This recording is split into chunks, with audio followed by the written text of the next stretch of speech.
O te whatalawhatu sa moe le nei vaenga o le aso sa, o le aso se fulmai wha, o le masina te sema, ia o le ua te tasia le aso a whale masina. Tai au, tō tai au e halfway ai le masina i aso, whaitonga o aso le, o le nei masina le ua tatu le aso se fulmai wha. Ia, ia te tunua sa moa o te tue whatalo whatu i lau whita whafonga ma lau whafonga i le nei vaenga o le aso. Ia, po le aso tau pui na fo i e tala iai pui pui ma whai toa o maru te tasi i so si tu ainga. I whape fui o na uru whale atu i alana whanau Kirisiano. I lea whaina po le ali tu inga e kālisia o le atu inga tatununga. A le aso lava ia o le aso o ese mai i a New Zealand ma Australia ma Samoa. I manisi atunu o le Europa o le lato aso sa ana nafi.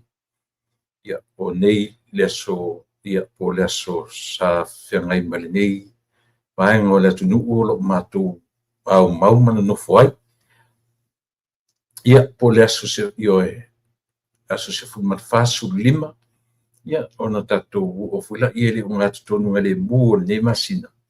Ia whanga aso solo tu e foi ina o mai taimi manai tu e tu la. Tatou te whatu e le nei tausanga. E tausanga o tasi lua lima. Ia ona tatou o le mema di e foi masani ana na iai tala foi e foi mai e sui at foi numera ai le suia ia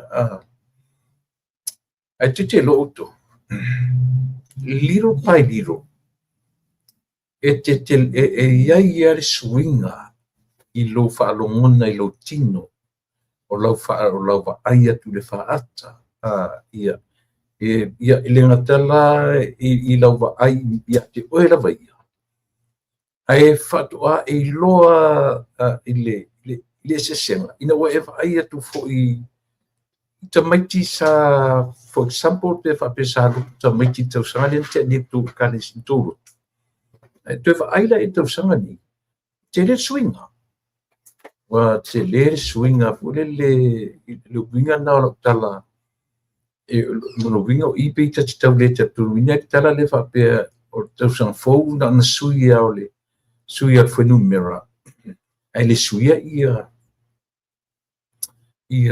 ele suia ia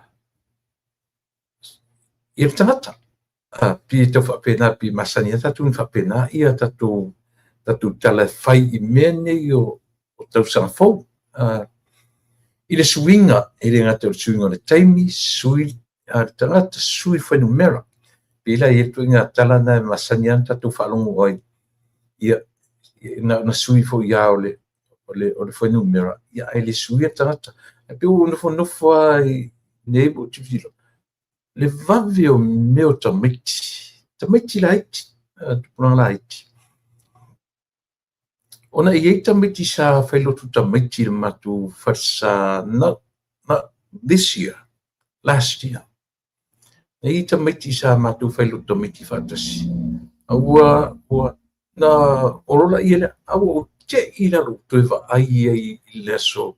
Ele o ni tamiti fo i whape ni tamiti o na matu kalisia, au tamiti o wo, tamiti o le ale mawhanau fo i e na matu lotomiti, whaila tu pepa lotomiti.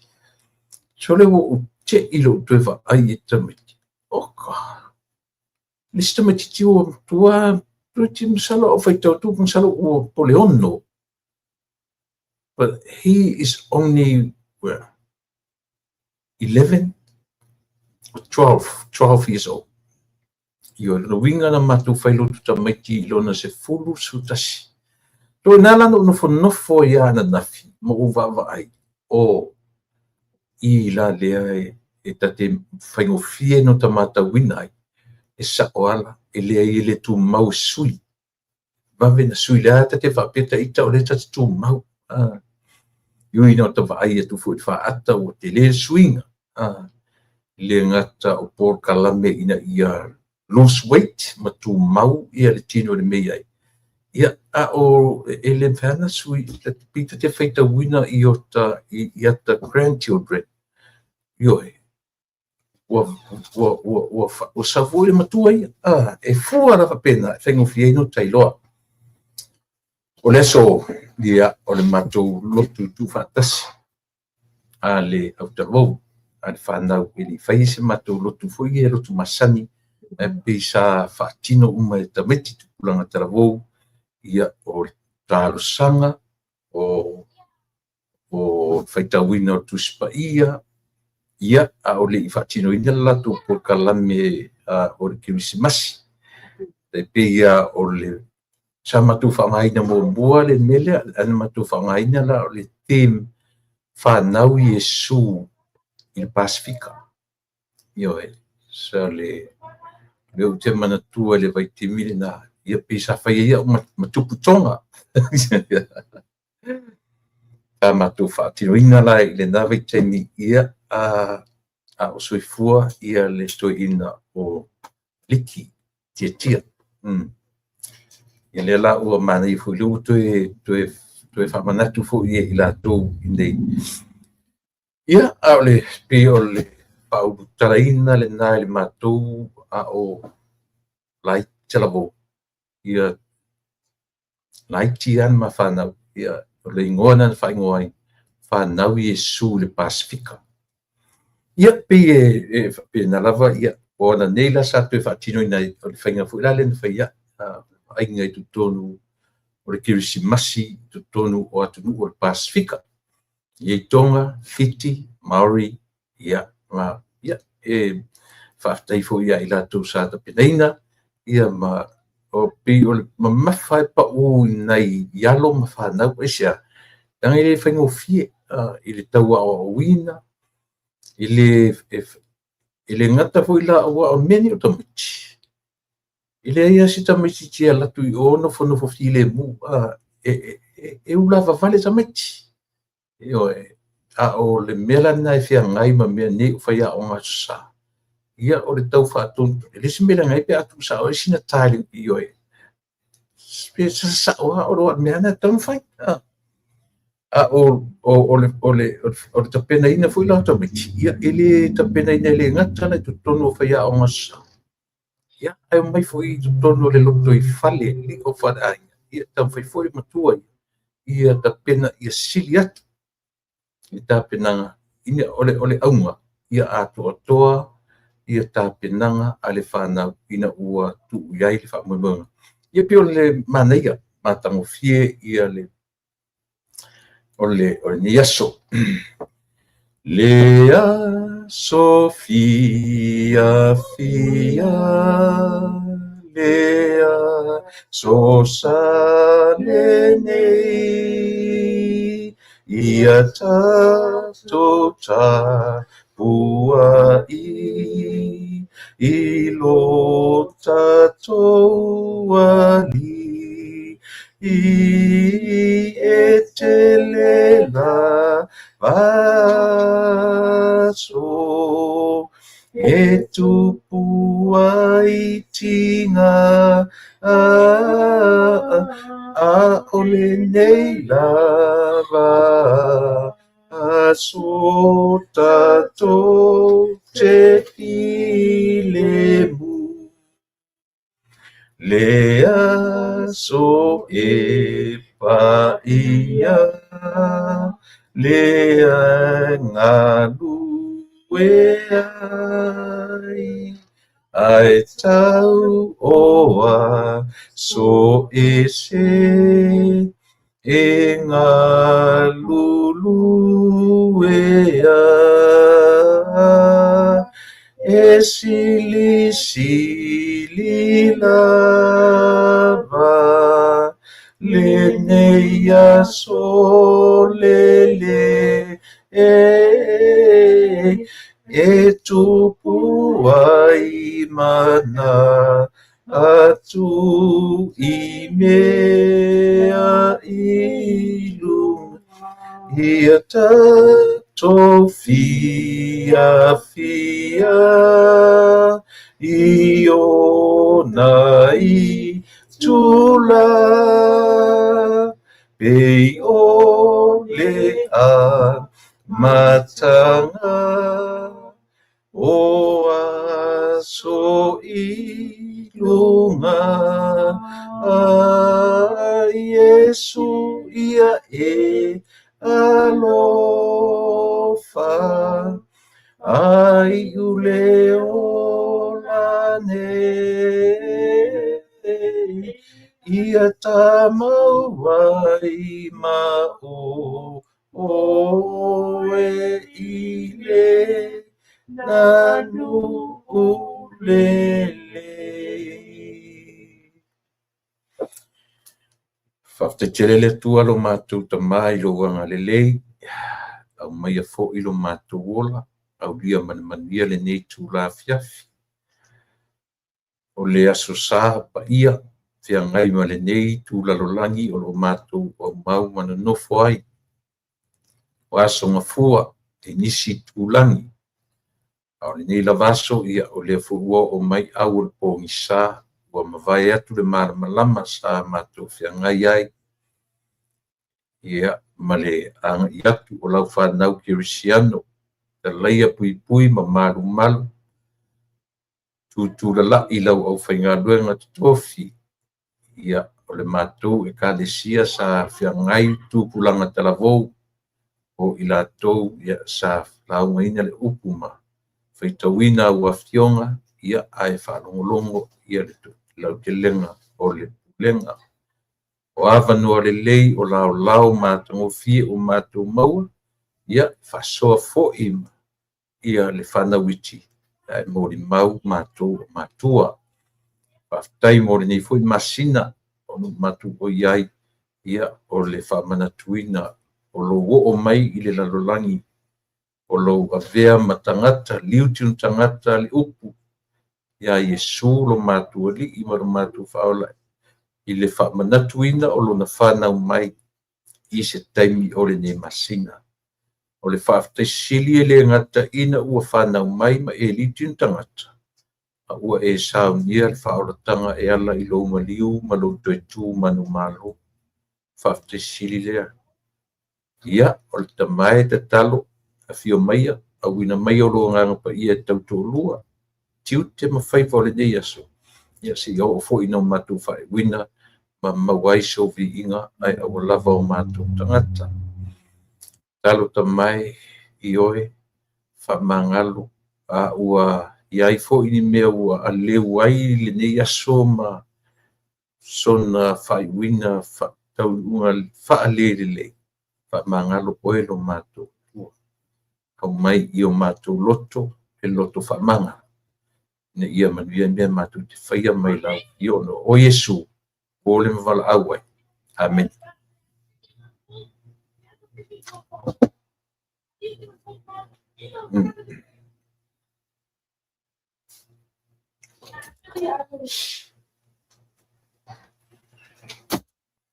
Ia.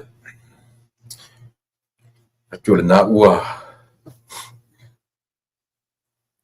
Ana ia si mesi o whaim tatu a matamea i o tatu matai e longo le leia ia mai e se foi la falon ina ua ture mai ia turanga whapea i le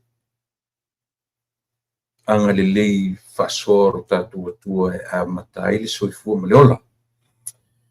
Ia o pe ona o whaiatu ia temi ua tuanai ia sa mātou ia la ua mātou no ponsaine il nei vaenga o le no fai atu e le mawhai ona o masalolo ia pitai ili iesa po kalamena nafi ioe ia ise po kalamena nafi ia ona sa o mao ioe bala aulia ia ma ua le mawhanau ona nafi sa fai mo meo ta alonga ta miti ta ufo i la tou tukulanga 11 and 12 years old.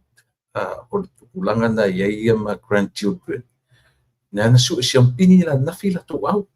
au football o tamaiti pe o le whaalua i lea whaatolu o na suisa pini mai au o i mai le lalo le i le young age mai le malviva se fulu le o sutasi se fulua pe lua whaalua so o le sieli whaatolu so o le sieli io e le whasoro ni matutua pe no le no mentioning le tae au le amatanga o po kala e mo i ala e fto se fulua tausanga le sieli e tino le sitio le sieli o mawarunga i atia io but he's only 12 years old. Ena le no mo mawina pita sina me tatu te loai. Le Yesu ya numero tatu te lo o sui fu tatu. Sui lo fa longo rotino, sui me ia pila o ta o le mela na le e statu por kala mena nafi. Io on o le lato e ta fu ia le lato Super Bowl games nafi. O le tausanga le na te nei. Na mata mai io materi lo lot la so sana te ani o I mean le tau sanga te ni wana na final sula e to atoru la le mafana na final sel tau sanga le te ni telo ma sau fa I me le stedi mai se fulu taia fa to au ese in o mai ata lo ngu ina o ponsa io ta te no fo fu I o le ua I o telefia ia ai whenga tā ia le meo o le lango ina o le whanau. O ana nafila, o le tolu e ue tā le baru le mati ftoa umata ronga munuri. Ioi. Ia, le fuangana na le ai e se tātou tā longa nafi. Ai, na whapale ina umara la whanau nafi tāuna. Lea lātou te sila mai, o le mamma lea. Ioi. O le tā uara o wea ina o mea lea. O tā penanga le nei atu nuku lo latu whātāua ina o meni o whanau. A mata mai ai ta meti lai le ngata o mea kau academic o le tā penanga o mea tau tā longa. Ia lea, tilo nei ai mamani. Io le lana mai ai lo watari le titi o la wali o kopi sua ia ma teri sua. Ia o le ngona o ri ia sa final latu awana nafi ia na mau we fule mate mori mawina ma o mata ma o va ai yo e umarola mana tu o tele ta alo football ine e pio se unga ngale fai se fa na light o ro tam fai ave ia fole le tu le talinga o le meto ta longa e te le fa moi se coach for your own preparation. E umaro time coach uma o lau lavata penanga on your own spare time. Mela na mfai ona e la sia tu langa tele tu langa yo. Tu e pela o le winga na ia ua fai net presentation o mama le wori. Tiro sorry. Mai mo pena o le level o tato watu nuku I le whata waina. Io ai sila mele no ri. Tau ia. O te le lope whatanga o e tu ma ia pe tu avitai au. E alanu o mai I fua I ai lo wanganga whaftai I le. Ia wa nei la tamiti. Ia tau le maua se ava no tama nei mea le matu e kalesia. Ko lengi me le so fua yo o ile so sa o fa au wala ya tua yes na tala vai io ele alu se sila kapi lunga ile lang ile alu se si ta alu lunga ile me uma to ale ola nei ia ta fai ma o io fa sa tu lang fa pena io ia on nai pe o mena na le o se ta tu por kala mena na fi ia le la o masalo la o sa mo nei unless e foi metaua ia au ia ila o lo fia tala noina a fa pea e to ia si aso sa tala fia ngai ai mo lava ia malu ona ua pio le tam le fitu aso o te tau puina lo tu pa ia malu tu mamano ia o mana tu la tau cut down na lo ile ono ono aso will be be fine with me, especially my health. I don't know auto. Pina o te amata ina o recover. Sa ia ia le mafau fai mai fo le ia le mato.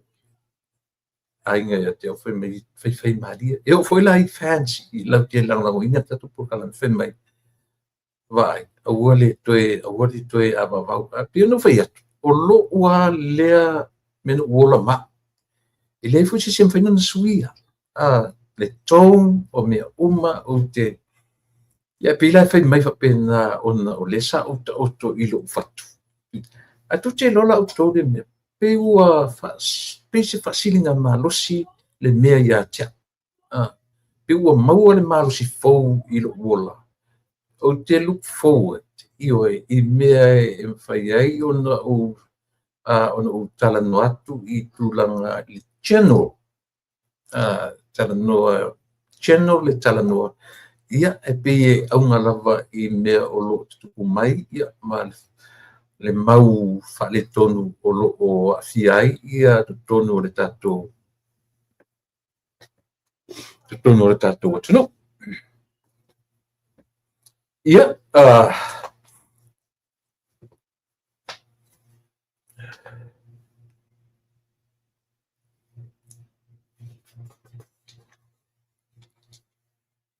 Toe once again le toe pa ia sautala i tapenanga le whanau ana nei.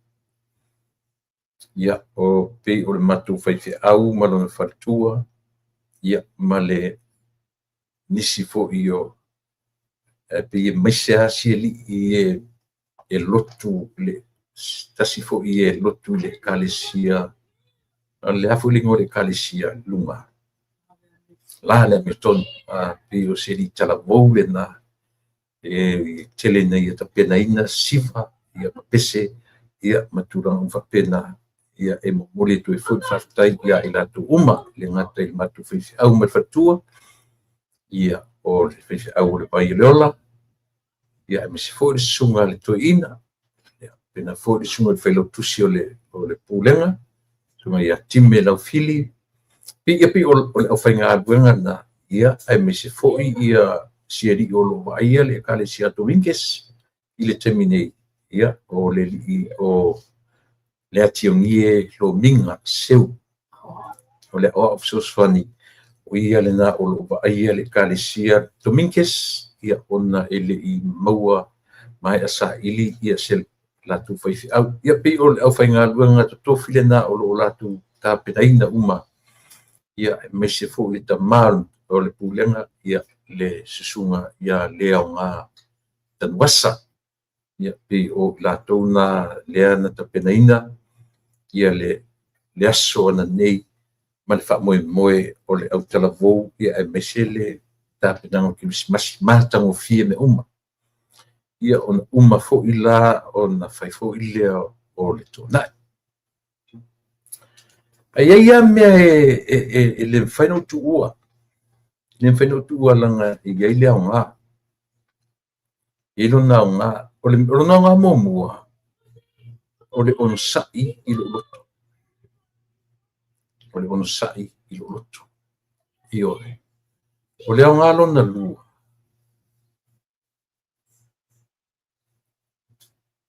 langa le tatu te tala noa i le me tau o fa mangalo i o te i ana le la o uma ua mātango. Le ai masisi nei loa, sapena to ioe. Au aluane se tasi o toi ina matu o ne kalesia. Ioe. O whaaliani sona le fia i atia. Ioe. Liani sona le fia.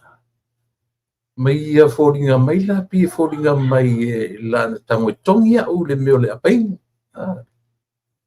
Ia. Ale winga na o tala, o le tau, o le pu lea o lo taroto. Ioe. Alo tangata matua toi ina. Ai whawhetai i atua o pu lea lo loto. And then walk away. Ia, piu o toi sa ve ua ia le matango fia o le asona lila. ia ona o tūlanga whapena. So, io no sawari i le whale. E pi ua vane mai ati a polo lo botu. Pia la sau la telefoni ai, peitai. E o mele te mine. Ua, fofo e siatu. Ia, ta ua le na. Le ngala le mele o titari no tuai. O lo tau fiofi i mea waleva. Ia malu mawhai ona e control your anchor. O pi o me tau o lava na. Le ai I just look at him and then I walked away. Ai pi ua tangi lo fatu. Lenga a latu ne se tangata whapena ia o e pi no fuelu i oe. E te whaalongo i nā le sao. Anyway, just leave it like that. I te ua to spoiler to ele kilisi masima le tausan fo. A ta ua, sa mo a o ni te mi whapea ono tu la i ni me whapea. Just walk away. Walk away. Ia pulea le loto, sa vanisi. E mise tangata matutua. Mise tangata matutua, ele se whainga tā oru tango atu, whai se whainga ele matamofi. O mai le taimi ni o tausanga, e toi ono oni mea ia a fiai lo soi fumlo ola ini tūranga whapea. O le whautuanga. Just walk away. Just walk away. Awani i manu maluina, ia le tātou le fili, ia ai mai se lava. Ia le vaitau le nei, ia o le soifua maleola.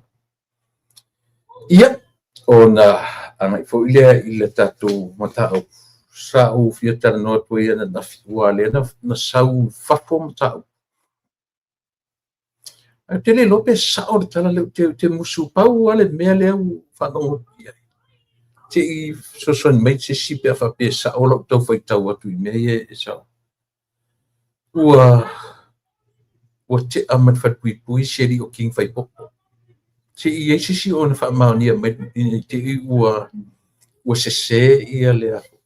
Te u se le news leo te vai atu i ai. E whanare o te musu o te tala noa so i ai le mtau.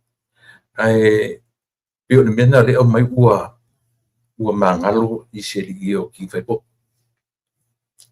A whapeo i eisisi i matau ni o le aso sa matu. Ia ele se fo i o te leo news le nei o te leo news pa le aso sa. Ioi. Ai le leila pe a whape whailoa ne seisi. Ia le tūlanga o le ia e moni, ia e saola, le lei.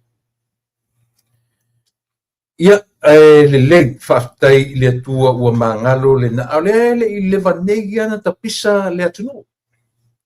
Le i levan tapisa le atunu i le tūlanga fo i le leo cases di temini, pi lo whai whaatustusanga ia whaftai tele, ia o tū leo whailoa mai e sao, moni whamauni.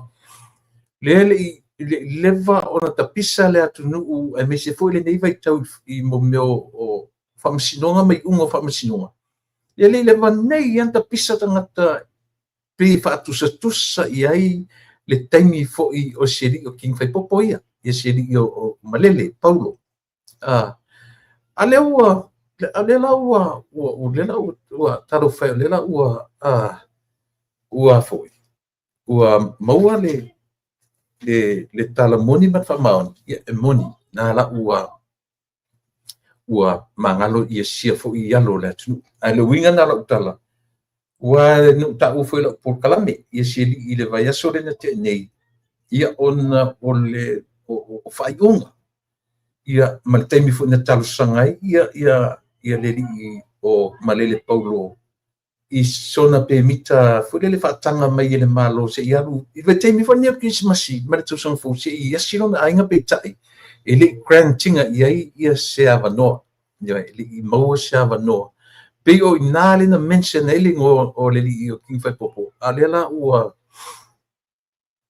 ua foi ua foi o le la manino ua matala tua ai tatu matai tu mana tua foi and news travel io fai foi ona saulea foi tau ele ai tua ia ua sui foi lona ia faalogona ma pei langa o leo te talitonu e anga ia king fai popo i totonu o le fatuipui ua tau sui langa support ile fatuatua ile tua sa mutasi ona oai ona o isi foi sa latu fai paanga ua lisi elina sa lea sa fai faatasi le la pese leo te mana tua sa elina so ni e sofa ia upa e po ia upa poai tasina na tangata sa lango malosi ile fatuatua ile tua sa mutasi i lalo la faiga mea ma si uso le ia king fai popo io le ala te manatua e wala king fai popo to tonu pe ua amata o na ngai lesi vang faufai le ru o te ala lengo lesi vang faufai io ia e pi e au lava un tato mata tu io ona le o filiai ele moi io o filiai ele moi ai le tele sa utala ile le mtau puna ia langa o tele loa po se palola po le ia fa pe fia male tau sanga ina na fatutu iesia fo uso salo po lua toru se temi fa pena to le tele mel uota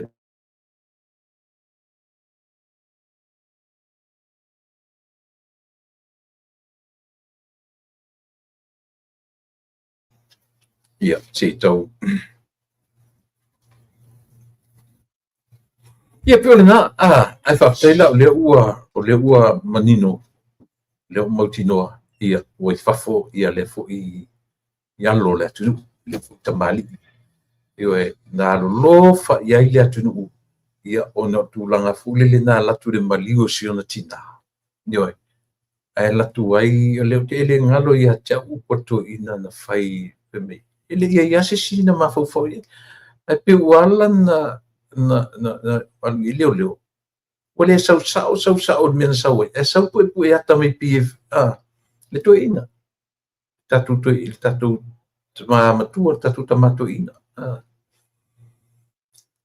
ai o si tau le ana la tu le malio sentina ia po ani ata na pu tena vale ai pe ua no forto ina le vada mana auto ina nanga ele asisina le to e au mai tonu le criminal lai polo ele ai asisina to e au mai tu le le criminal lai polo o le tulafono le nana ave sea ile temio to filau pe taina to apa ia ile to ina nei ona o le ita tele ile o le tinga tele io ile na ile ne foi tamali ia king fai popo o le lava tamali e to tasi na mafua ila ona to e fo ile to ina ia ma to ila langa mai ia criminal lai polo le la uto tele tangata ia wa fai nai io le criminal le criminal lai polo le e te tau ana fesidi ele ngali foi le o Sydney tau fesidi ele la to ina ia me foi a me foi o ma to a mai tu o le na tu la fono le wa fia to in ma wa io wa te tau ona fai ai wa le asisi na au mai tu ia le foi ban tele ona nafi ele masani wa ona nafi pe o le aso le aso ona nafi o ma to sto nai o le so sale na o le aso to na ia ma o le sfareile matu o le sto na ile na Samoa le peise me fa fose ia le press conference ia leo ma le official tutte o le tau o le mele o le tu fa tasia o le official tutte ma le mtanga wenga leo ile tau mafai tineia ia le mele o fuala au fasaina ia po le aisa o le met o le taunga ele na o le fuala au fasaina le fai le aisa ia o le ala ua o tatou mautino nei la o ina na fai le press conference se ma eu mea le ua whaarongolongo i ele tatou atu ele ngata e lima le leo so whainga leo po mo mea rates ia po le rate le lima le leo so whainga mawai tangata to se fulu ma to valu se fulu ma to valu i la tau na mawai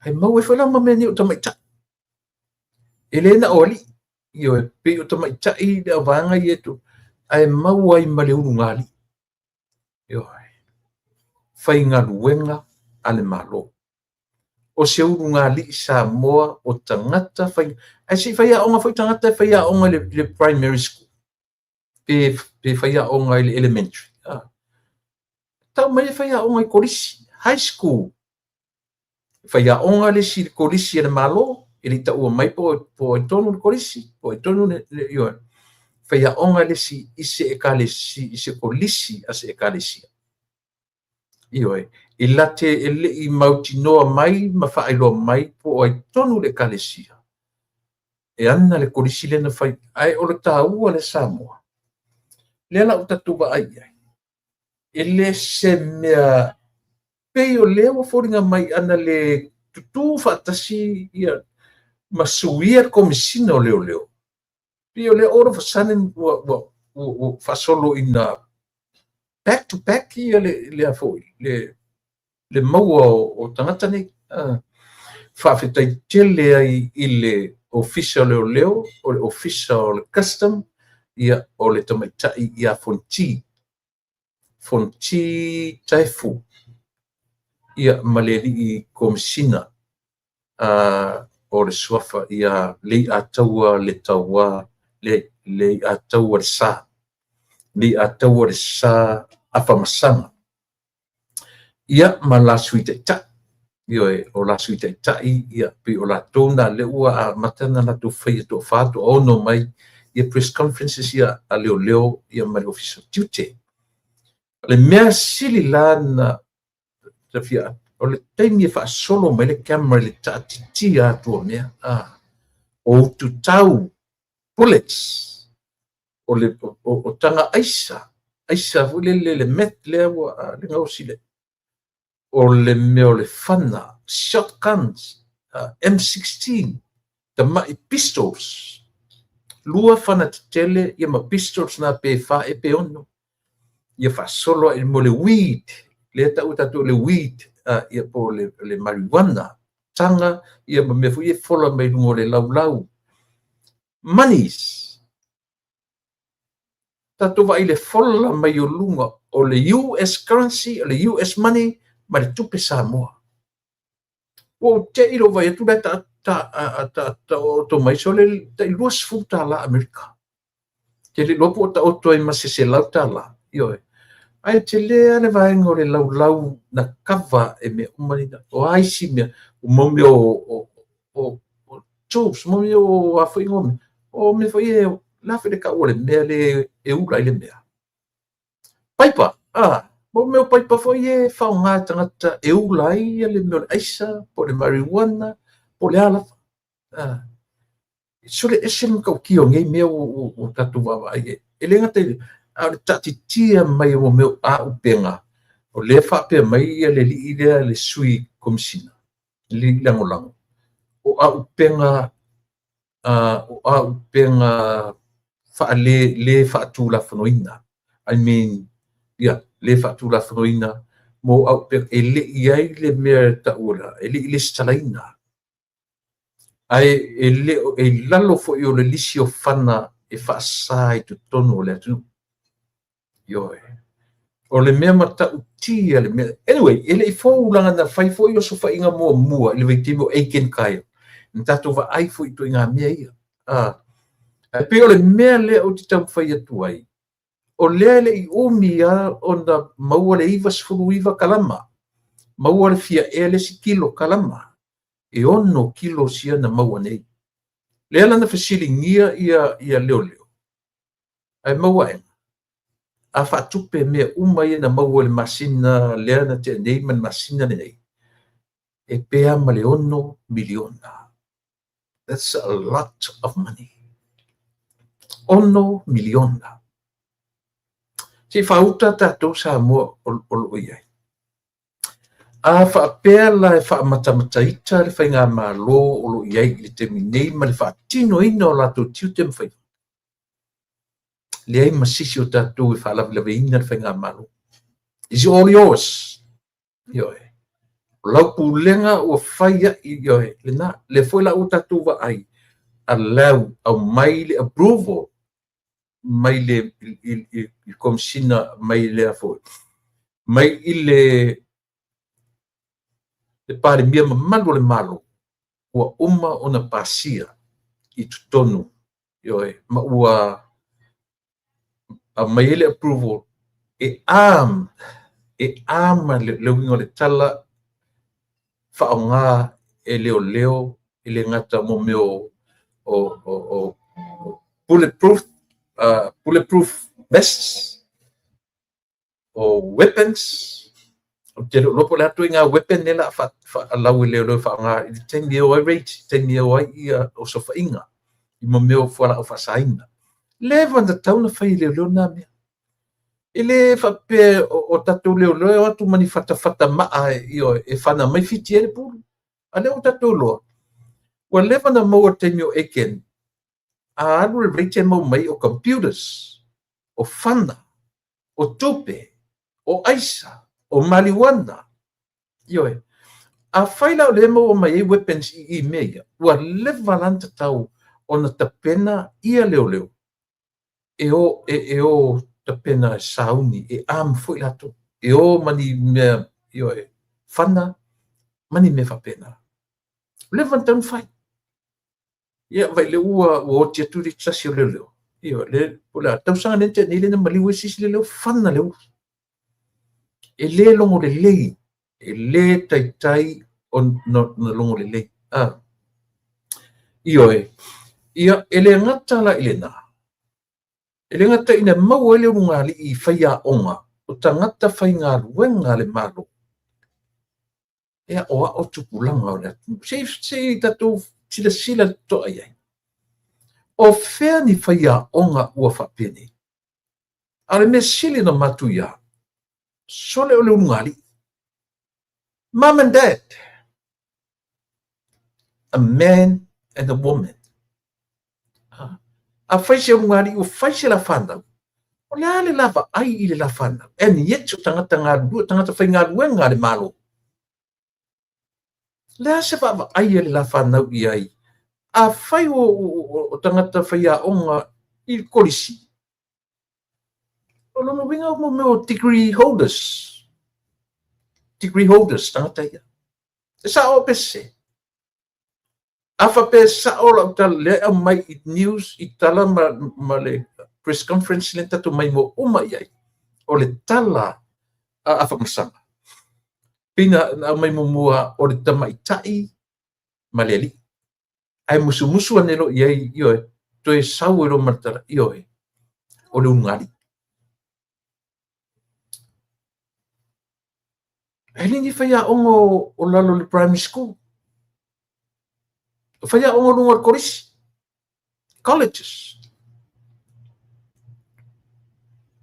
Faya onga ile si le tina ile si kolisi te le lopo le malo wa le si le malo o le si le kalisi.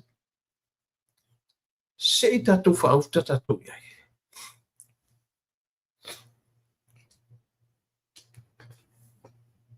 O le foi e langa I ACEO I tuli mai e PSC. ACEO o le department foi o me tau whasalalau. Le foi la toru ai maua e foi. O tangata e o I se wai no nofo mo Charles, la mo Charles ma tu le ele la tu whapeta I te pohala tu pisinisi. le fa la o manino mai o pisinisi e tama ia o pisinisi tu rei aisa io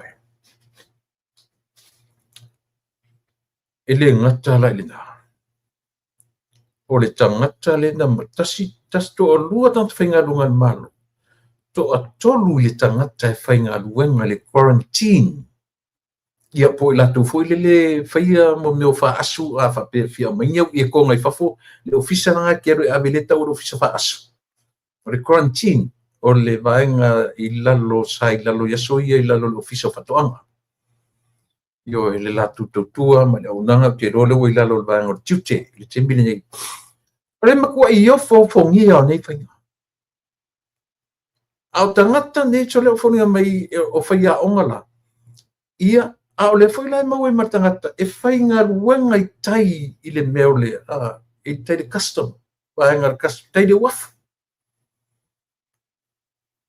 e te loa e le mwhaina le se langa pino whai atu la unga ruenga le no i sa mo te le i se mai sa au le company va io e o le company va e ta ua o le Warner Pacific Line o la unga ruenga la whaia o ue preparing me kau documentation so va i me tau bill of ladings o me manifests o me lava ia ma le tau o le auta ma me unga ruenga na sa iai o fulau te advisinga le custom o le immigration o leo o la ngaro foi la ngau ke preparing advices ia advice ai la to le time le arrival le ETA ma le ETD expected time of arrival ma le expected time of departure wa lavanga sa o ai ia o foi la e o fata sintansa ni kiria va ala olonia o fa forma so fai la se o masani i o tangata sai e custom ia soia kasi ia tangata e tu le isia la foi tele ni o tangata e ui mai ai mo mai se pe tele na o tu containers ana ia inga mo meu personal effects ui atu la tamani e lenga mai tip pe tamai tangata ia le whainga runga custom au tama foi la pe latu pe fatanga le temi o tio divo ia masiri o Ray Pereira e siri na sa pio vai temi na ia masito ino o le lua Marina o lo vai temi na ia masito ino Paul Fimono sa tangata ia le au pio au maurunga nga le custom i lo vai temi ia e tate masani e wafo i le tate e koutu uma i mene iaso a o whainga ruenga i sa so o tasi nei tangata whai la piki wai e iai ia lo ainga i utai vai lima a o soifua si o angkor na siona whatu alu watu uma New Zealand mo meo o furniture ala fale ala tu uma New Zealand container ato e fale na ro angkor sai utai vai lima e lalo i foa le o fa vai lima le la tu fatonga fale lua na sai tele ro poia ia fale o una vetua wa uno ave tua ia le lato through la no waru fa savali le paperwork I tama ia le au matua custom e fuila le tangata le ainga ro to rua le faro no mai I so I le ainga tangata le ainga ro to rua I fanga na suru mai foi o foi na ave o mai tua ia le uta ale lato ainga le winga le tala inatai e pe le uta no fo mai temine ai le ifa pela o afia ai le me ai sa paule me tele temina o me tau marijuana O le a fo'i. Io e sa personal effects. E le fa pe oni ai langa o personal effects o e kokongi al tute. Peni me fa presinisi po le e totongi a ia pi ona i tamana io ala pati la mustele ia ua te lo ia ala pati po fai e po ua maliu io e pi uma ua maliu fu sina tama pele ai fa se mai au sisi pe a pi ona i pa anga na i wona sa matu fai fai mea i le vai temi fo ia o tanga lue i lo tātou atunu.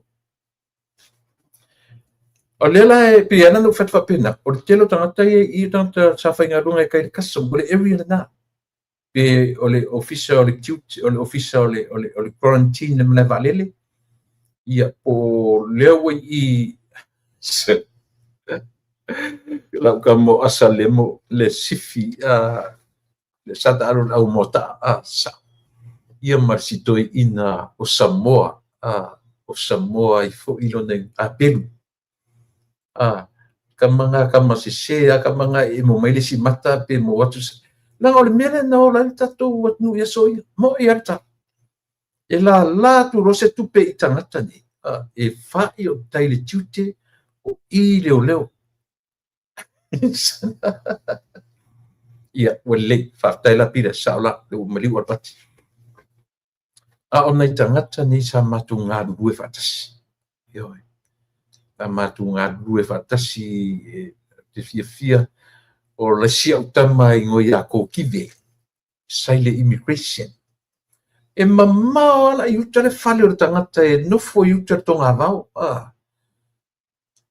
walu la ki live out advice e ta tauna ave ai ta wile te mi to wile va a ma te mi ta sia tangata sole ole ta te ala tua pi e no nofo fa penga ta me ia ta ita ia no ta fai atu le ala me ioi e se mario kanga ka sole ia se vai la tele tau sanga fu no fenga ruengai company ma o pay tax fo tatu tu ai tele ia sinam samo umarola ta onga o sau i fiti mo tau sanga tolu fai ela ko si fiti io fo ia tu roa fenga ruenga io e sele ta ua fo io nata mi ile tau va ai male pe ua o tele la utala le mele ona o tangata na afi o tangata fai ngā ruenga ale malo o tangata fai ngā ruenga ale malo lua fai a onga tasi quarantine o kasele mana ia sole ai maua ile isa ai maua ela malesi ula lea ke o foi le leo sana no foi le mala vale te o foi sana no foi nei tu la atona la toile fia tu la le to vale le i tu la no winga nga sai fa tasi i tu dinosauro tama ma me le pepa ila le wa sai ko ia mo meu le isa sto fa tu le anta we ora kam si ka ko va ai tu samoia no tau whamatalaina ma taranonga o nei le si me nei tangata i pasia me tono whatpuipui e foi e fai le pepa ila mea na folo la ia ioi na folo la ia le tangata na haru la ia fai lana fe au tu tonu o le afo o le whatpuipui ftoa maua inale aisa ia mamea ia te lola le io o yen malam la mo tatu tu au te ra o istain e mese ila tu tono to esse pe le te fai tu le foi ua fasona vai foi le e fai tu ia te tifanga le fe tu tifanga but that's the real story ai mese la vai la tu e nga lala le mele io e fa e fi feel pe pa ila then swallow it e follow on e arurole tono le afoi ole whapipui whatoa whaiela fe au mamau turo ia ona mai lola wala la tu tono pe pa ila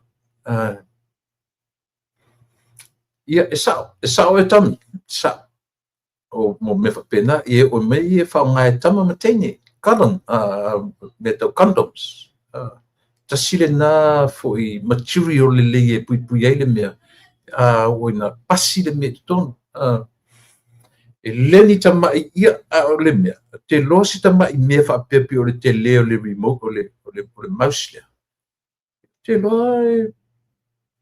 pe fia se la wafi e wa fa le mea vatu tipi fo le a lela na mori mau ia le puller custom i le faita wina o le ono kilo ia na maua le aso farile ma le mele na maua mai o le vale ma le iva ma le fa point something na maua i le masina talwai a tu fa tasi la me uma ia fai mai le calculation a vanga ia a le official tutor e ono miliona montupu e ono miliona montupu e fua ia si tatu wa aila ia e matua i mawa e matitele ia nei fainga o tatu wharongonongo iai. E ono tesi ma le torsu 2 kilogram le ana maua i le asofareile ma le asotonai le ana te atu nei.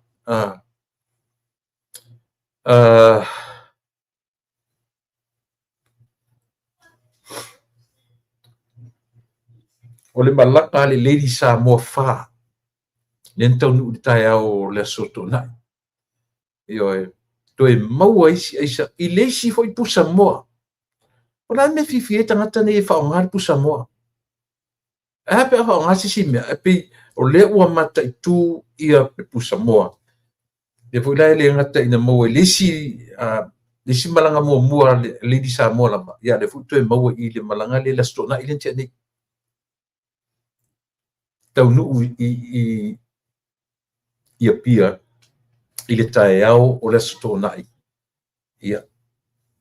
E tu e mawele si pu Samoa, na e mawele ono tesi ma le tolu lua kilograms. E matautia nei whaina. Pea na whaia toi, leala ua alu le porkalame leo i le tausanga a to sifulua masina le lato campaign le whaia le mero say no to drugs. O te tonu fo i kālesia ma i lato uma. Taua i o si mesia, langan uwa ai le na tatala i le fionga i le li pāle mia, ia pesenga o le fitu asa o Kirisimasi, i tu tono o le fionga o Vaitele. O le whai unga o le saunoanga i le pāle mia, na ia whea i mea ia, o le ngā lulu e whaatasi o le malo, ma le au whai ngā luanga tutofia le atu. I so se kalesia e leo ta ua tua me fa pe na wai mai na patele na o e ai au fenga longa tofi o male tu e mo mia le lango sua i le nga luenga a leo ina ia male custom ina ia tineia me io fola au fasaina o fai unga na le opening nia na ave ai le mea alofa ale malo i lea fo i langa pe o ia na matar mele o pespesenga o Christmasi na amata 13 days o le Christmasi pe tai ia ma le taimina o le rio fai tala pusi so o mai ele ia masiri o fo mai le la wo ye nei ia i sunga le fenga le ia temine ia mana fatua le la fatua pa ia se mea alofa ale malo i lona tūlanga lea o le taumwhai ia ngā lue whatasi ia le au whai ngā luenga pa ia le atua ma le whai ngā malo o le au ngani le malo awane i toi tu atua na le malo e whai na o lato e se tāua ia le ngā lue whatasi o le malo le fwoi lau tau whai e langa ia le vaenga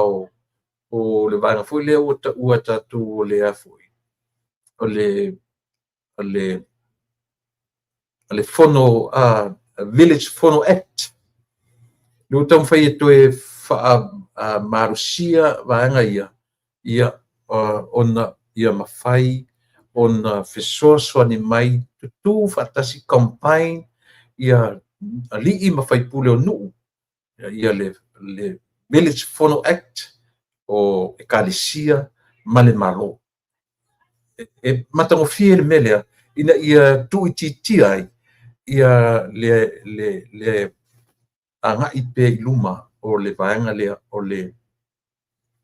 o fuala'u fa'asaina ia o lenā e sele matautia o tagata fo'i e tigā nei loe tagata ia e o atu i tutuila tigā nei lo lena maua i le vaiaso le lisi ai leo mafai alanoviga pei o le si'itia le level o le taumafai e natia atu me ai totonu ia agusā fo'i isu o gai mea ola sogisogii ia sogisogii liki o akau overdose lisi i sitaʻifau ia pe o lea ua galulue fa'atasi ia fa'ata ia mo me o scanners ia ma lea fo'i ma taʻifau ia po K9 ia o lea ua taumau ana fesili tele a na le mea ua all of a sudden ia e sau fa'asoso'o mai a mea ia a ua leva na ai lesi komisina o leoleo ma le custom na mina le fai ai pei o lea ua tatuilo ai ia le si'itia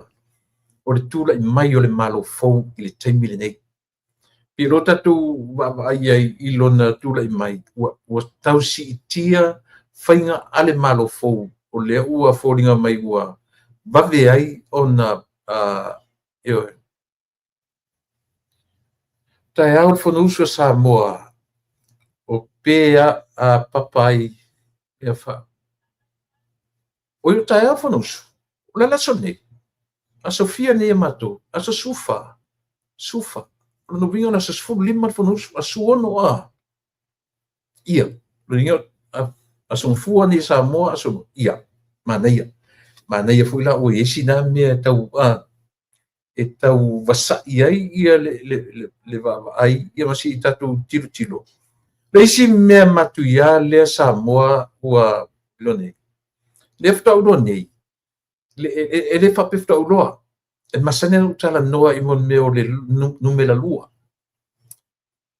e iai ia i latou e lagolago e iai i latou e tete'e ae o lea i le o pei o lea ua fa'asolo mai le au i latou fo'i e nisi fo'i au fa'asalalau i latou matuaita i le malo e maise lava ia le fioga i le li'ipania ia i le mataupu lale i le sainia o le selau 50 miliona tolu silafia le selau 50 miliona le foi e vavao ai le foi vavao i tule e pa saini le mea a ele sainia lau kalagoa i ostali sefa ele le tatu vava'ai to'a i le mea ele le tatu vava'ai to'a Samoa i le mea se va'ai i le tala le to'ina sau e saini i le mea a ele sainia lau kalagoa i Australia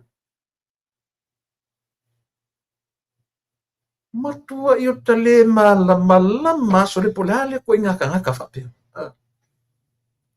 o le fai atu le malo hold your horse let me ask Australia langa le wa address mai ya Samoa government ia le tupe se vai po ai ainga ele me fai na atu sangi po isa langa isia o le mai lalo o le ngoa Samoa the government of Samoa ele se la le malo ele tete foi fatuai wa le fa pena amata mai ile vai taimi o fia me ele se le malo ioi o tou ia o se fa sala la wala no fa no fo i foi le stata le foi pe matitele mai fa pe e fio lolo so te ita ioi langa a matutala no issues nei metau kapi e sala na matutala no ioi sala na matutano ia langa isia e manu o matou loto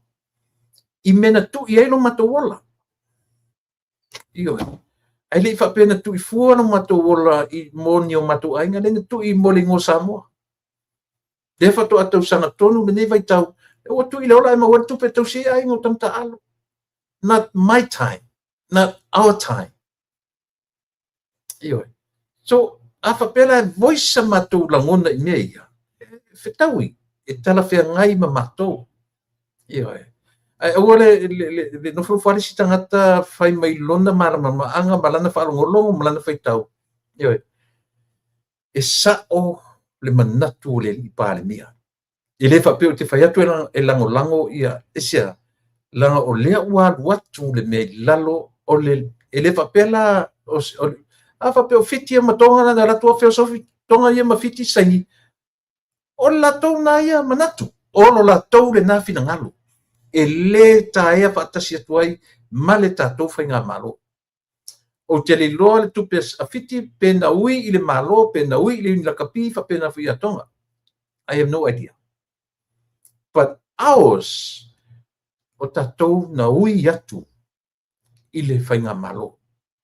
Nanga leo e le aise me o vai atu i atonga ma fiti. Fa pea o le pāle mia, a fiti, po le pāle mia, po le government a fiti, po le government of tonga na ui atu e tupe. I don't know. Unless ang ake loa, ian whailo mela ia lea. I don't know nang te readinga se tala i tulanga na io e. A le mea si le na ua fotoina. Le whai mai la a le saingia lo la alu e tala no ia Australia. O ai o te tala no ia Australia. E le o sau lalo se tai fono le tupe. E le o sau lalo se uni la kapi po se la kapi sa mor tupe. E le o sau i se whaala po tutonga. E le o sau le maftanga tina. E le o sau po le alawa. E le ai. Tasi ale mele ui mai ele tupe o le malo o Samoa. Ale sai nia la malo Samoa. Then hold your horse. Wait your moment. Fatali se i tau sa ili mai leanga e moni le lei i lau wharongo longo i le pāle mia o le atu. E le papea waturo me saini, e tai peia o leo soifua ma leo, e le matua lolo me i ate o e ololo maruri ma whaila autograph. Ia i le papea nara whaingo mea. You got to read until you understand. Read and keep on reading. Tai peia o vai timi fu le leo ta o tala whia onga mai. Read until you get it. Ai mai roho le kau wharoro kau leska mwhe mai. Please do your own work. Ai mai roho whai aonga ho le tau wharoro tau le apia lesa matitia. Ia renga. Kau whapena ngana mera ka koko inga le whai. O whengi mea kawanga ua a whe mai e. Lau a fionga le li pare bia. Au le nati tu sa pe to ave tu pe Australia ya ave bea ngi ka ko kupe la ke o ka ko fi fai kupe Australia ai le lei ona tato fai tau ia madino facili if we don't understand and ask questions mera le fai ele fa pe le o fai mai ale sainia le palimia le atolo le akori o sali se fa uta tatu ye san se tangata ina ale ora makua i ora makua i kele lopo o ama fofo a fai atu fo da ye ni tala so le asake mai ya o le pese kamalo o le pese ko inga pese lo makua so le a fa kura asake mai fa me ye ari o ko la male o la utala la i le ni la kapi o ila tou le fai mai ale anga results atu ia le telefone vai o le matua vai so se auta allo ai e le ia le organization e ta pena ina so e le manuia e le fo so se mea a matatuai le mea e le ngata o le tapatau tali le na faita mata alo le tupe maua la tatu valono le au tonga au liki au da kapi le la maua tupe tamta alo e le mfaina tatu o fa pea e le mfaina tatu o fa pea o le ala le manatu oe, e sili atu le totongi o le CEO o le lakapi, nai lo le tamata alo. Totongi e le tamata alo, lana pase se alu atu ai, tia ia na tupe maua na kon kalate, e la tuita alo la usawa, ai whenga luanga CEO, i le se lau wafe tausanga, i le tausanga, ai le sana ngā luanga tira o whia. Le ai, kako kilo i le reality o mea nei. Kako kilo i le reality o mea nei, ngā kako roila i le, po e sa. Langa e sa, au e te tala noa mai tūranga fōde le o i te au iai. Au e te tala, le ai, tala noa, a whaila o te tala noa tu i. I'm the one of them. I'm the one of the former rugby players. A voice sa ulangona. E sili atu, Nai lo le whaaleo mai o langona o ilato. Nei ni mea o le tino, le whalangaina ona o le atunu. E whengofi ato, mai so se tangata, me whensau tala noi mea o lakapi. So se mea, so se tangata, anybody. E tiro, e mwhaina e tala noa mai lo mawhau. Ai te le o malama lama. E te le o loa le mea o le whaingata, o le ese o le mea e iai lunga i taitai. Ese le mea o lo ta pena ai nei tangata e i tonu le malai. Langa e ofo iai lo mai taimi. E ofo iai lo mai, e mo iai li telling tu per taimi e tu whai mato pocket allowance. E langona le leo lea. E langona le leo lea. Awhi te mina e materi ta uani meo ni a tutongi. O mato pocket allowance. E tufa e apo whene nu e tua i ele au. Ia saunga le i o le pocket allowance, ele ato se lau. Ai no wha longo a fo ia o teimi wha ta alo wha mesori. Po keki hu e kako kama i e ki via kako kupe. Ioi. So le pe o mea i o lema ta tau o na tineia. E lema ta tau o na tineia. Tala noa la isi o rie tala noa mai sele si lena u whanongo longo leo tala noa mai i New Zealand. O tala noa mai i lona mawhau whaitu au. O tala noa mai i lona mawhau e na te talia ina le mea na te lei test. Na te lei afo, na te lei carry ina le load. I ona tau au, i lona taimi kalamo. Le wharongo uma mea tamata alo. Le wharongo uma mea ila tō na, ila tū te langona ina le tā ua le mele o te tala noa tue. E le whaingo fie. So o le uni la ka pi ala ia le tatu atunu. Mo a urawa ia. E le a apa tu le malo e suia. Ia tu tonu ofisa. Ele se mena malo e fai. A o le au ngani telia. O tātou nei tu tonu o iuni taitasi. Ma o tau e tu tonu langa o tau e filfilia le poat. Ele nofo le poat na filfilia la tau. O tu tonu o tangata o tu tonu o iuni la kapi e filfilia le poat ma filfilia i le panel, filfilia le panel, ma filfilia i le CEO. O tangata la ia, o la toa e toe o mai. Mai o te tari tonu ai le tanto e nofo sesi o tangata i tonu. A o le isainia le tupe tele lea. Ki lia uma le poa. Board members. Ki lia te telefono, ki lia plesene. Ioe. E le o se mea, ioe. E le fape, e o foi tamata alo lato. E ia tamata alo lato te langoinga ia le HRPP. E foi tamata alo e lato te langoinga le fast. Pato le taimile nei. Ua le anga le au le atu. A e va ai ia i tamata alo o mai le taimile nei. They blame le te fono ma le CEO ma le tangata o lo i tutonu. Lau tam fai e so ta i se tasi o tae, i laso a tae au. Mai Samoa. Ma te tala noa i o se paanga fo i le tatu porkalame. O ia fo i sa fai ma teo tupe. Sa fai ma teo tupe ale uni la kapi a toa Samoa. Io ti teptala no. Po fe tonu ale me o lo fata o te ale afu iso na finangalo. I le tau fio le tupele awane I vavisainia.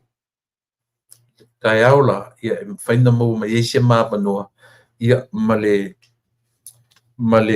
afionga ia tamale tata meng chenchen.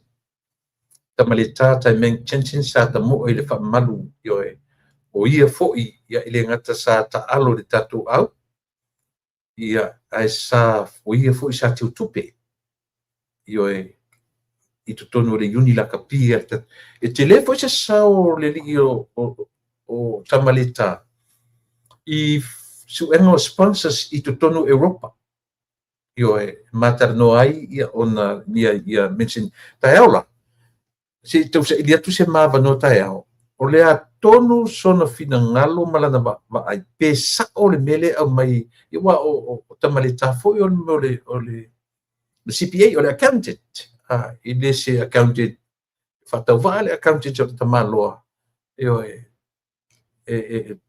taeo la ma tau se dia tu se no na te au mai le tūlanga o vaenga ia. A wana sau whai foi tonu o le uni la kapia le tatu atunu. O ia na vaia tupe ale la kapi Samoa. I lona foi vai taimi ia a ole I manatu tau vaenga whapukiki. Ia ole na, o na manino ila ia lea o mea ia, ma I lato tonu lava. E suia ia tofinga ia. I le ngata foi tangata suia tofinga. Ai po le asu no finangalo. Pe ta tau na se rote telefono. Io ia pe fa pe foi. Ai se a wa le mafai ai ona avisia. Wana mata nola na siri foi na no siri ia fe mai chor. Wa ule ma le loa po le ando le mafai ai le port. Ona avisia ia toina. Sa mo po ia ta tai te te o mele te fetu ala tala le ia tio. O te tau wa lava le taimi o tule e pai tu tonu o le uni la kapi a Samoa. E le aisi aru luma. Io e le aisi aru luma, le aisi aru lunga. Io nga le aru soro muri an mele ia tatu. Au le anu whanongo nongo le sian saunoanga. O le IRP e whaalua lona fail ia se uni la kapi ile mele rank e te tau a veselo. Aida e sui kai o le uni la kapi. Sui tai sui board members sui te fono. Le hafo tangata ia whatupe mai le IRP. Pe ao ile rank e mawhai ai ona tutongi le IRP. So there's a right le IRP e ave sika ngakangi. Ai se langa o tupe o le io ai se fa manino le lei mena taia. Pe a fa pe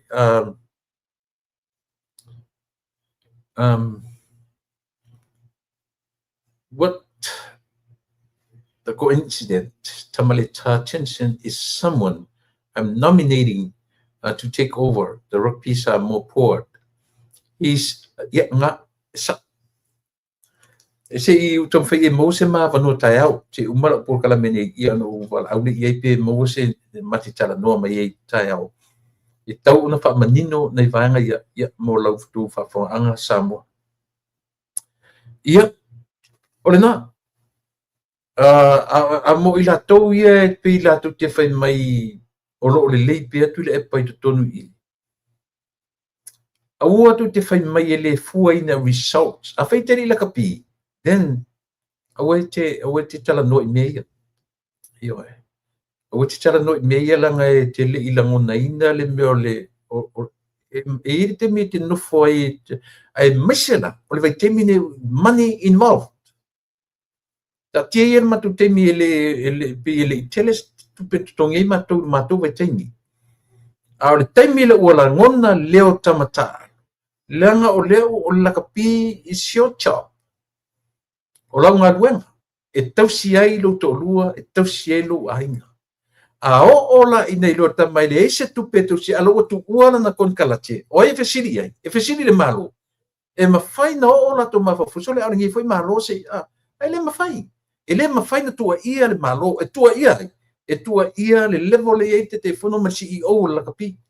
ai au ala tatu te mai fai mai ile ai pai la le tele me lo tan no io au tatu te mai tam fai tala noa ona o fai tu au manatu malangona tatu tala noa I langona o tangata o tau wina le tau mo le atu o lo avea le fua ale atu io o ala ngona o tangata ia tu ua kalapu tu ua ia mo me o kon kalate na mafua I ona mo tupe e tau se ainga ele mafai lana o mai tangata ia totongi le tangata no pasese misi ta alonga I totono contract I want to represent Samoa ai le mafai lana fa vale valea ka ko kala fa pe ele ele o tu ia ele tu se foi fe me ele o ka alola tu ele a o e la tu e ke le o fia I va ai me o ta alonga ni America te va I trade taken uma ele fia kala pula performance trade oi oi ele fia tamata alo arvesi penaisia it's all about money it's all about money but o tatu tu no ula vai man Pacifica ato there's a talent what a talent oi le ka lengi ko mele le apa tu Australia ina ia tu lazy messi ai tu tonu ta fiofi tu tonu o tu Asia la le o manui ai New Zealand manui ai la tu Europa manui ai Australia manui ai sia tu fai con kalake ida tatu tamafana not only us Samoans also Fiji and le Fiji le o solid le la tu o kapiesia langa foi ona compete sono le top 12 ia por New Zealand io au tatu ai Samoa ua tatau ono tatu wawai to awani to e mai nisim fai mai ele o la kapi ele ta alo te telefono te le o le afianga o le CEO malunga tangata o lo fatau teia tatu au pe a le malie le loto le tamta alo io ai loa le ai se tupe to tongi e tamta alo fai se fainga le lei o mea ai o a mea I le ai ai le o le upo fai ese tatu amio io tatu wale si fa sala lawia ua te so ona tau tala pe afa pe e te li loa ia le tulanga le e me sa le New Zealand no fa no longo le I lana po kalam sentiment ta ia tia ia o te tinga ia ule na tu I tino o te itai ai sia ele me faina to pati o mai moa to mai le fa ali to opinions to ai loa o le fact le mena te tarno ai ina o e loa sa e tinga ina ai le o le sau tala no opinions he te loa ele I tauina se taua I nei to talonga mo le atu o aurai ele se fa por kiki le mele o le mele manatu I le li pale mia ua matua I alu solo muli le la kapia le tatu atu tuale anga fai ele sta mai leanga tau ale pito filo toi titi ale qualify le World Cup io ele se la tala ale di parmia a fai la le tau pito filo le tatu au fai se painga o ai ele o tamata alo ele o coaches tu sa pe famile ta alo ai ale fia tamata alo ma coaches ile fatino ina ala tu o sa fa fai I fa ululungon tanga bangale na o la me fai fatai tai lana sui ato le poa avi ese te telefono sui plesene sui le no tatu lolo la ile o le asia results le lei o le amau mai and then we will go from there e sa o melo te tano tu pile ai io ai le te ia o mai fa ali mai opinion he never been there never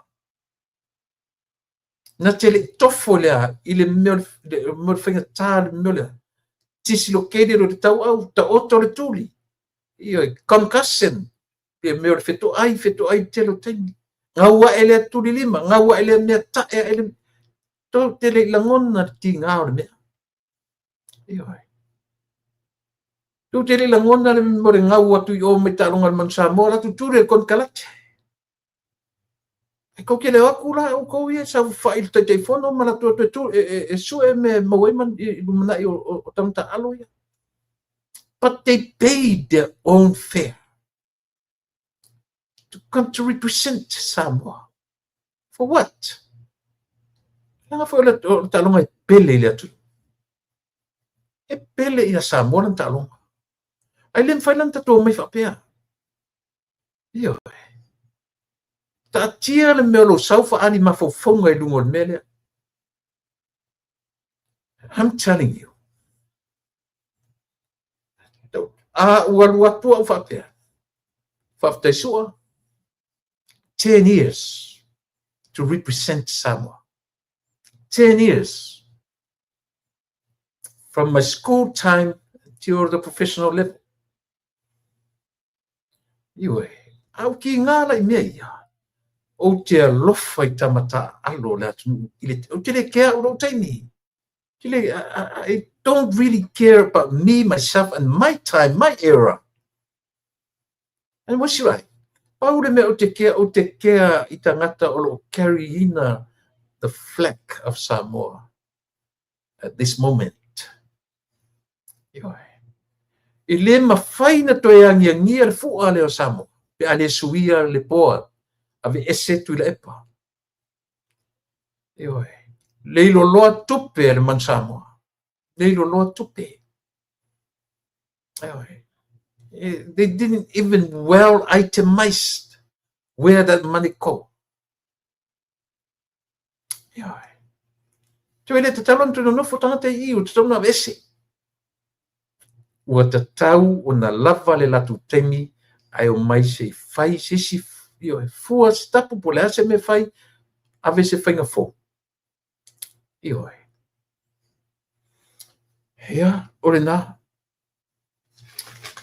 Ta tia le melea ore tatu o mai fai mai. E le fua ina la kapi Samoa I le results. Don't even go there. Setala. E alu foi te aonga. E fua le progressive I le aonga. Iau results. E te le tua ia se fai aonga. O au results e fua iai lau aonga. E pe iau lakapi. Tau le pito filo le aua le tatou atunu. Pe ti lava so e mai matunu fto ala kapia nafi. Ke le loa ue se au kapia percham. A renga tai ma tatou atunu le final. Percham. Pele sauma. I never knew. Te le loa se la ko ala kapi. Ko loa ngeia inga ua talong munmuri lem samo. A tai tutusa. Ko loa la auto. Leanga o atunu uma le lalulangi le finga ngau ina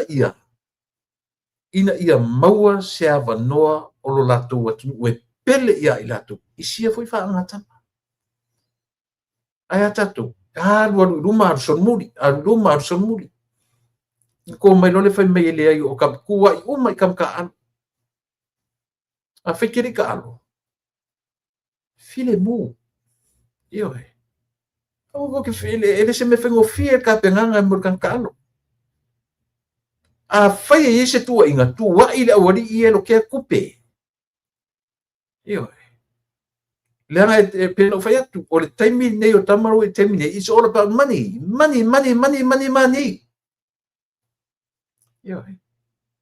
Ile o koe ka alo fua sesi.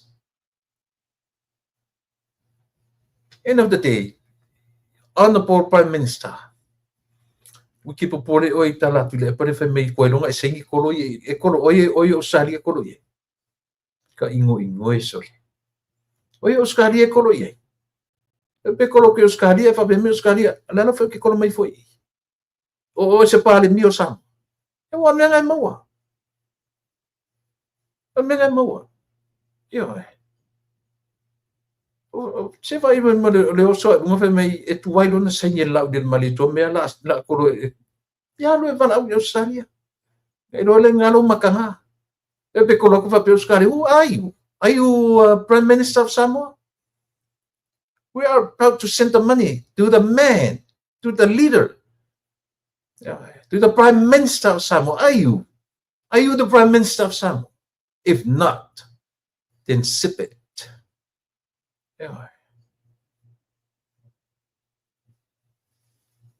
Hena. Maoe involved. Go get involved ti uni la kapia tu maro. Go get involved. Tau roela ele papena lo mai ati e faulunga. Tu tele o feeling ai tau mawhainga o uni. Subunits. O to tonu io e sau whai subunits. Tau mai lole tonu io tau sau whai mei. Ai le ole involved ni subunits le ai ni au atu nu ma to fianga to mai to le te tele im talo ke me kele la tu. That feel like out. I'll see you tomorrow. Na o fianga le li pa le mia. Yo. If I were you, fa to atangwa senyi pe amanino le leila o sila ma le va ai le ka peneta. O le ale mea e mawhai le malo o na whai e whesoa soa ni ai. Le ai ma se ba ai whapurkiki. E le o a apa fo i se lima o le le te whalongo whai maitala le oto. O ane oto e whai wa ai le poa no ai to me umana. Ana pa pe apa le lima o le malo i tutonu. E sui atu le malo tofi tutonu. Le ai. E no whalongo no le lei e saunoanga le li pare mia. It's right on money. Yoi. Paano mo nilay ay. O swing o mea, swing o mea umaya, e sui e o tou nai tu tonu le yuni la kapi. Yoi. Yoi na. Ea, manino complainte. No fiona li pare mia. Fatu a e tango e whailau autograph lua siatina. A ua e mautinoa, e malutia, le netu petele. I se ainga whae tete a le tatu whainga malo.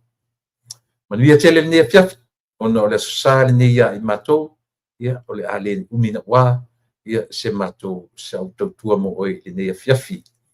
Nuia tele ia le tula o toi o le asosapa, ia o le li ia i matou i California nei, mo teimile nei, o lautou o na masani tuila e pa whaafitai li o sua. Ia alofa tira atu sa mo tatu tue whiloa i le aso atai au, i le teimi masani. A maua lava noa mtama le tā, tatu malona tai au, e tiskasai mea ia le lakapi, ia tapsia ia maua se ava noa tai au, man whaloano. Alofa tira